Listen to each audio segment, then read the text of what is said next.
Volume 2, Chapter 7. Emma's very good opinion of Frank Churchill was a little shaken the following day by hearing that he was gone off to London, merely to have his hair cut. A sudden freak seemed to have seized him at breakfast, and he had sent for a chaise and set off, intending to return to dinner, but with no more important view that appeared than having his hair cut. There was certainly no harm in his travelling 16 miles twice over on such an errand, but there was an air of foppery and nonsense in it which she could not approve. It did not accord with the rationality of plan, the moderation in expense, or even the unselfish warmth of heart which she had believed herself to discern in him yesterday. Vanity, extravagance, love of change, restlessness of temper, which must be doing something, good or bad, heedlessness as to the pleasure of his father and Mrs. Weston, indifferent as to how his conduct might appear in general, he became liable to all these charges. His father only called him a coxcomb, and thought it a very good story, but that Mrs. Weston did not like it was clear enough, by her passing it over as quickly as possible, and making no other comment than that all young people would have their little whims. With the exception of this little blot, Emma found that his visit hitherto had given her friend only good ideas of him. Mrs. Weston was very ready to say how attentive and pleasant a companion he made himself, how much she saw to like in his disposition altogether. He appeared to have a very open temper, certainly a very cheerful and lively one. She could observe nothing wrong in his notions, a great deal decidedly right. He spoke of his uncle with warm regard, was fond of talking to him, said that he would be the best man in the world if he were left to himself, and though there was no being attached to the aunt, he acknowledged her kindness with gratitude, and seemed to mean always to speak of her with respect. This was all very promising, and, but for such an unfortunate fancy for his having his hair cut, there was nothing to denote him unworthy of the distinguished honour which her imagination had given him. The honour, if not of being really in love with her, of being at least very near it, and saved only by her own indifference, for still her resolution held of never marrying. The honour, in short, of being marked out for her by all their joint acquaintance. Mr. Weston, on his side, added a virtue to the account which must have some weight. He gave her to understand that Frank admired her extremely, thought her very beautiful and very charming, and with so much to be said for him altogether, she found she must not judge him harshly. As Mrs. Weston observed, all young people would have their little whims. There was one person among his new acquaintance in Surrey not so leniently disposed. In general he was judged, throughout the parishes of Donwell and Highbury, with great candour. Liberal allowances were made for the little excesses of such a handsome young man, one who smiled so often and bowed so well.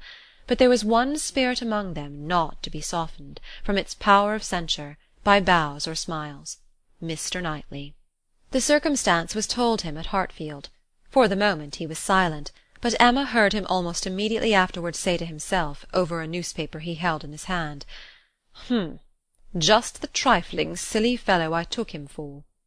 She had half a mind to resent, but an instant's observation convinced her that it was really said only to relieve his own feelings, and not meant to provoke, and therefore she let it pass. Although in one instance the bearers of not good tidings, Mr. and Mrs. Weston's visit this morning was in another respect particularly opportune.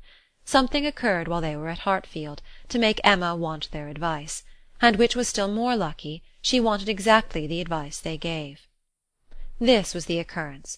The Coles had been settled some years in Highbury, and were a very good sort of people, friendly, liberal, and unpretending, but on the other hand they were of low origin, in trade, and only moderately genteel. On their first coming into the country they had lived in proportion to their income, quietly, keeping little company, and that little unexpensively. But the last year or two had brought them a considerable increase of means, the house in town had yielded greater profits, and fortune in general had smiled on them.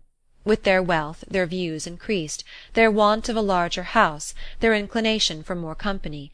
They added to their house, to their number of servants, to their expenses of every sort, and by this time were, in fortune and style of living, second only to the family at Hartfield. Their love of society, and their new dining-room, prepared everybody for their keeping dinner company, and a few parties, chiefly among the single men, had already taken place. The regular and best families Emma could hardly suppose they would presume to invite, neither Donwell, nor Hartfield, nor Randalls. Nothing should tempt her to go, if they did, and she regretted that her father's known habits would be giving her refusal less meaning than she could wish.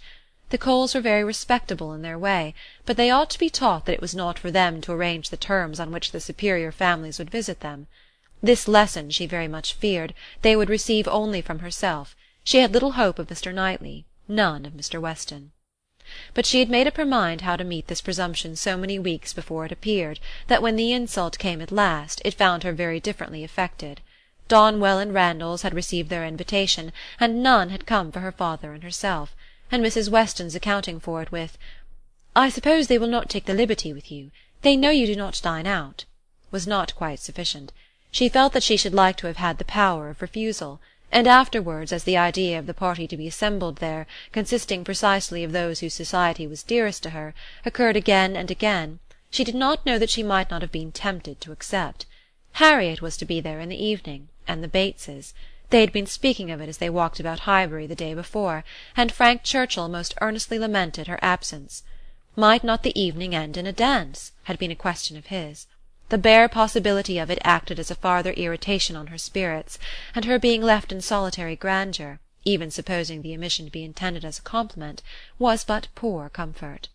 It was the arrival of this very invitation while the Westons were at Hartfield which made their presence so acceptable, for though her first remark, on reading it, was that "of course it must be declined," she so very soon proceeded to ask them what they advised her to do, that their advice for her going was most prompt and successful. She owned that, considering everything, she was not absolutely without inclination for the party. The Coles expressed themselves so properly, there was so much real attention in the manner of it, so much consideration for her father. They would have solicited the honour earlier, but had been waiting upon the arrival of a folding screen from London, which they hoped might keep Mr. Woodhouse from any draught of air, and therefore induce him the more readily to give them the honour of his company. Upon the whole she was very persuadable, and it being briefly settled among themselves how it might be done without neglecting his comfort, how certainly Mrs. Goddard, if not Mrs. Bates, might be depended on for bearing him company, Mr. Woodhouse was to be talked into an acquiescence of his daughter's going out to dinner on a day now near at hand, and spending the whole evening away from him. As for his going, Emma did not wish him to think it possible. The hours would be too late, and the party too numerous. He was soon pretty well resigned. "I am not fond of dinner visiting," said he. "I never was. No more is Emma. Late hours do not agree with us. I am sorry Mr. and Mrs. Cole should have done it. I think it would be much better if they would come in one afternoon next summer, and take their tea with us, take us in their afternoon walk, which they might do, as our hours are so reasonable, and yet get home without being out in the damp of the evening.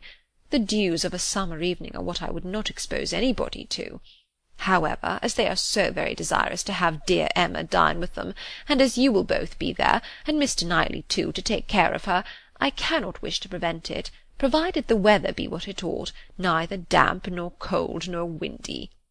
Then turning to Mrs. Weston with a look of gentle reproach, "Ah, Miss Taylor, if you had not married, you would have stayed at home with me." "Well, sir," cried Mr. Weston, "as I took Miss Taylor away, it is incumbent on me to supply her place if I can, and I will step to Mrs. Goddard's in a moment if you wish it."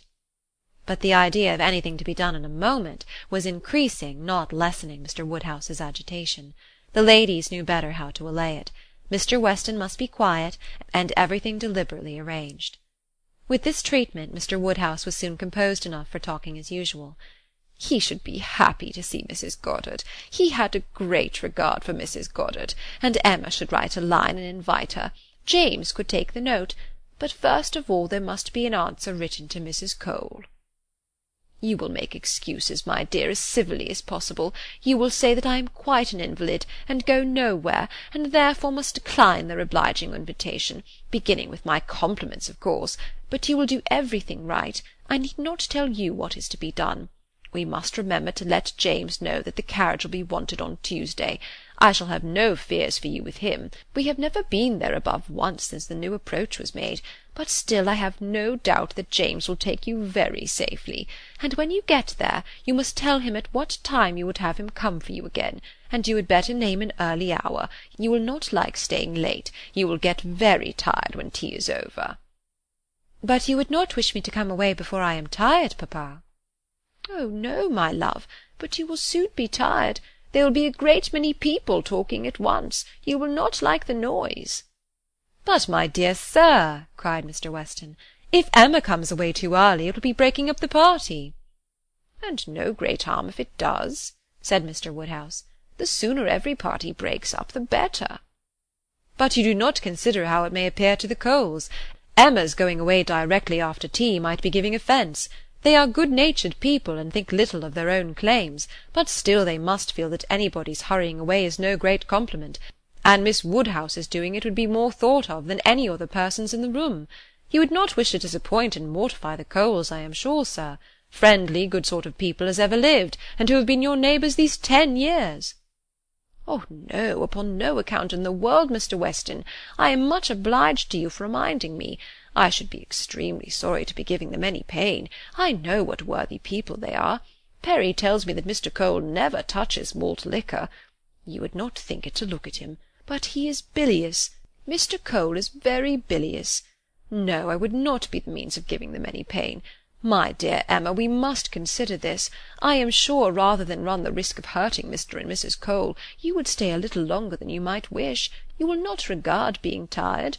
You will be perfectly safe, you know, among your friends." "Oh yes, papa, I have no fears at all for myself, and I should have no scruples of staying as late as Mrs. Weston, but on your account. I am only afraid of your sitting up for me. I am not afraid of your being extremely comfortable with Mrs. Goddard.